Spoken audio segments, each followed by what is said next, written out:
আসসালামু আলাইকুম ওয়া রাহমাতুল্লাহ। দেখুন তো কিভাবে দোয়া করলে দোয়া কবুল হবে।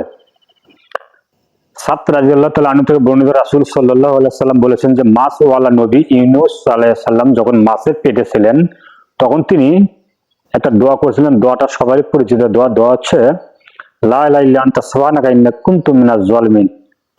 তুমি ব্যতীত কোনো প্রকৃত মাবুদ নেই, তুমি ক্ষমাকারী এবং আমি জালিম অপরাধী অত্যাচারী। সূরা আম্বিয়া আয়াত নাম্বার 87। সম্মানিত উপস্থিতি, আল্লাহ রাসূল সাল্লাল্লাহু আলাইহি সাল্লাম বলেছেন কেউ যদি কখনো কোনো সময় কোনো বিপদে আপদে বা কোনো সমস্যার কারণে যদি এই দোয়া পড়লে আল্লাহর কাছে ক্ষমা প্রার্থনা করে, তাহলে আল্লাহ এই দোয়া করার কারণে আল্লাহ তার পাপ ক্ষমা করে দেয়, তার সমস্যা সমাধান করে দেয়। সম্মানিত উপস্থিতি, আমরা পৃথিবীতে সব সময় বিভিন্ন জায়গায় বিভিন্ন পরিস্থিতিতে মোকাবেলা হই, বিভিন্ন সমস্যার সম্মুখীন হই।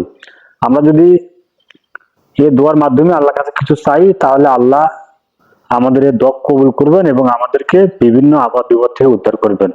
আসসালামু আলাইকুম ওয়া রাহমাতুল্লাহ।